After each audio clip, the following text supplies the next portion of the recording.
दोस्तों Vivo V60 smartphone को हम कंपेयर करेंगे Samsung Galaxy S24 FE smartphone के साथ में। और सबसे पहले हम बात करेंगे दोनों स्मार्टफोन्स की डिस्प्ले की। तो भाई Vivo V60 के अंदर हमें 6.77 इंचेस की 1.5 के रेजोल्यूशन वाली क्वाड कर्व्ड एमोलेड डिस्प्ले दी गई है, जो कि 120 हर्ट्ज के रिफ्रेश रेट को सपोर्ट करती है। और वहीं दूसरी तरफ Samsung फोन के अंदर हमें 6.7 इंचेस की full HD plus dynamic AMOLED 2x display दी गई है, जो कि 120 हर्ट्ज के रिफ्रेश रेट को सपोर्ट करती है।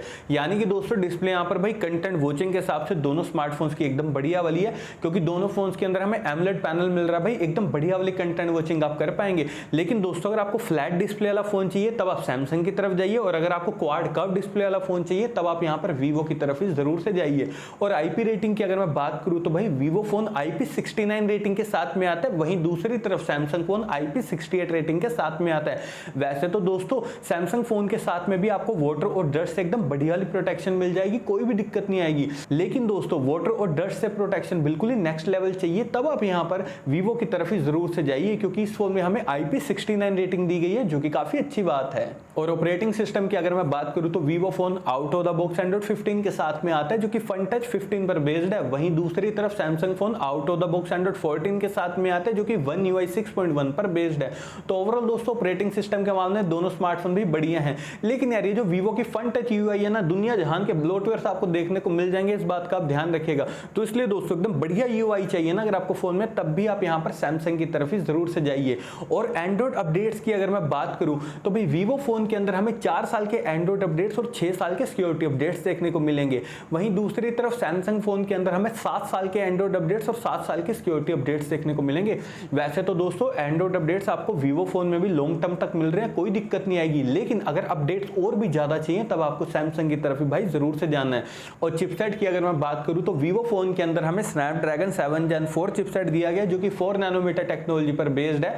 और वहीं दूसरी तरफ सैमसंग फोन के अंदर हमें Exynos 2400E चिपसेट दिया गया, जो कि 4 नैनोमीटर टेक्नोलॉजी पर बेस्ड है। देखिए दोस्तों ये जो दोनों चिपसेट है ना भाई, डे टू डे परफॉर्मेंस के मामले में एकदम बढ़िया, उसमें आपको कोई दिक्कत नहीं आएगी। और गेमिंग की अगर मैं बात करूं तो भाई जो सैमसंग के अंदर हमें Exynos 2400E मिल रहा है ना, डिसेंट गेमिंग करवा देगा। मतलब कभी कभार गेमिंग करनी है वो कर पाओगे, उसमें कोई दिक्कत नहीं आएगी। लेकिन गेमिंग थोड़ी सी और बढ़िया करनी है तब आप यहाँ पर वीवो की तरफ जाइए, क्योंकि यहाँ पर हमें स्नैपड्रैगन 7 Gen 4 मिल रहा है दोस्तों, अच्छी वाली गेमिंग आपको करवा देगा। लेकिन एक बात का आपको ध्यान रखना है, अगर आप हैवी गेमर हो ना तब इन दोनों फोन्स में से आप किसी को भी बाय मत करना भाई। हैवी गेमिंग के लिए Vivo T4 Ultra को ले लेना या फिर OnePlus 13R को। और दोस्तों स्टोरेज की अगर मैं बात करूं तो भाई वीवो फोन के अंदर हमें UFS 2.2 वाली स्टोरेज दी गई है, जो कि LPDDR4X रैम को सपोर्ट करती है। यह स्टोरेज और रैम सपोर्ट में वीवो वाले क्यों अपग्रेड नहीं कर रहे, मुझे समझ में नहीं आ रहा। और वहीं दूसरी तरफ सैमसंग फोन के अंदर हमें UFS 4.0 वाली स्टोरेज दी गई है, जो कि LPDDR5X रैम को सपोर्ट करती है। तो देखिए दोस्तों बढ़िया स्टोरेज और रैम सपोर्ट के मामले में यहाँ पर सैमसंग का फोन ही भाई विनर है। और देखिए दोस्तों मैंने इन दोनों ही फोन्स को टैग कर दिया है, फ्यू प्रोडक्ट्स के थ्रू जाकर आप इन्हें डायरेक्टली फ्लिपकार्ट से ही परचेस कर सकते हैं। और अब बारी आती है भाई बैक कैमरा सेटअप की, तो दोनों फोन्स के बैक में हमें ट्रिपल कैमरा का सेटअप दिया गया है। और सबसे पहले हम बात करेंगे वीवो की। तो इस फोन का मेन कैमरा 50 मेगापिक्सल का, अल्ट्रा वाइड कैमरा है 8 मेगापिक्सल का, और जो 3x टेलीफोटो कैमरा वो है 50 मेगापिक्सल का। वहीं दूसरी तरफ सैमसंग फोन का मेन कैमरा 50 मेगापिक्सल का, अल्ट्रा वाइड कैमरा है 12 मेगापिक्सल का, और जो 3x टेलीफोटो कैमरा वो है 8 मेगापिक्सल का।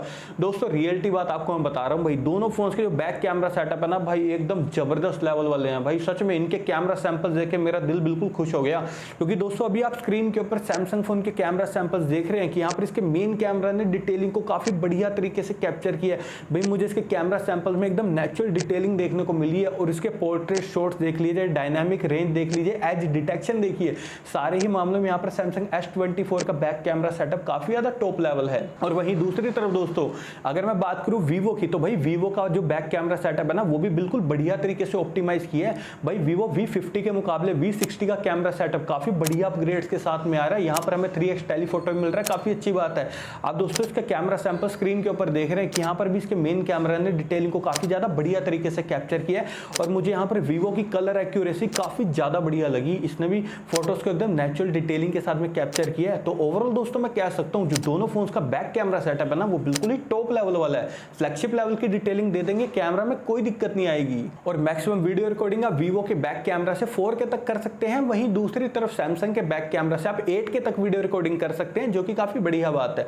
और दोस्तों वीडियो स्टेबलाइजेशन के लिए दोनों smartphones OIS plus EIS technology को सपोर्ट करते हैं। फ्रंट कैमरा की अगर मैं बात बात करूं तो भी वीवो के फ्रंट में हमें 50 मेगापिक्सल का सेल्फी कैमरा दिया गया है, वहीं दूसरी तरफ सैमसंग के फ्रंट में हमें 10 मेगापिक्सल का सेल्फी कैमरा दिया गया है। और दोस्तों फ्रंट कैमरा की भी अगर मैं बात करूं तो दोनों ही फोन्स यहां पर काफी अच्छे वाली डिटेलिंग के साथ में सेल्फी फोटोज आपकी क्लिक कर देंगे, कोई भी दिक्कत नहीं आएगी। भाई आप ऑप्टिमाइजेशन देखिए सैमसंग के फ्रंट कैमरा में कितनी ज्यादा बढ़िया है। और वहीं दूसरी तरफ जो वीवो का फ्रंट कैमरा ना वो भी एकदम नेचुरल डिटेलिंग के साथ में सेल्फी फोटोज क्लिक कर देता है। तो कह सकता हूं दोस्तों दोनों फोन में कैमरा को लेकर तो भाई एकदम तगड़े वाली टक्कर है। और बैटरी डिपार्टमेंट की अगर मैं बात करूं तो वीवो फोन के अंदर हमें 6500 mAh की भाई बड़ी बैटरी दी गई है, जो कि 90 वोट की फास्ट चार्जिंग को सपोर्ट करती है, लेकिन वायरलेस चार्जिंग का कोई भी ऑप्शन नहीं दिया गया। और वहीं दूसरी तरफ दोस्तों सैमसंग फोन के अंदर हमें 4700 mAh बैटरी दी गई है, जो कि 25 वोट की ही फास्ट चार्जिंग को सपोर्ट करती है, लेकिन 15 वोट की वायरलेस चार्जिंग को सपोर्ट करती है। और इस फोन के बॉक्स में आपको चार्जर नहीं मिल रहा है, इस बात का आप ध्यान रखिएगा। तो देखिए दोस्तों अगर आपको बड़ी बैटरी चाहिए, ज्यादा फास्ट चार्जिंग चाहिए, तब आप यहाँ पर वीवो की तरफ जाइए। वहीं दूसरी तरफ अगर आपको वायरलेस चार्जिंग का सपोर्ट चाहिए ना भाई, तब आप यहां पर सैमसंग की तरफ ही जरूर से जाइए। और बैटरी बैकअप आपको वीवो फोन में भाई 1.5 दिन तक का मिलेगा, तो उसमें आपको टेंशन लेने की जरूरत नहीं है। यहाँ सैमसंग का फोन आपको आराम से 1 दिन तक का बैटरी बैकअप दे देगा। और नेटवर्क कनेक्टिविटी के लिए दोनों फोन ट्रूली 5G कनेक्टिविटी के साथ में आते हैं, लेकिन 3.5 जैक हमें दोनों फोन में किसी में भी नहीं दिए गए। लेकिन दोस्तों dual stereo speakers, under display fingerprint sensor और फेस अनलॉक हमें दोनों ही फोन के अंदर दिए गए हैं। और अब लास्ट में हम बात करते हैं दोस्तों दोनों फोन की प्राइसिंग की। तो देखिए दोस्तों दोनों ही फोन की 8+256GB वेरिएंट की प्राइसिंग 40,000 रुपए। और अगर मैं यहाँ पर अपना पॉइंट ऑफ व्यू दूं ना भी दोनों फोन के लिए, तो देखिए दोस्तों अगर आप सैमसंग लवर हैं और सैमसंग का ही फोन चाहिए भाई, डेफिनेटली आप यहाँ पर सैमसंग S24 FE की तरफ जाइए भाई, बहुत ही वैल्यू फॉर मनी डील है ये। लेकिन वहीं दूसरी तरफ दोस्तों अगर आपको बड़ी बैटरी चाहिए, फास्ट चार्जिंग चाहिए, चार्जर इन द बॉक्स चाहिए और उसके अकॉर्डिंग आपको बढ़िया कैमरा वाला फोन चाहिए, तब आप यहाँ पर वीवो की तरफ भी भाई जरूर से जाइए।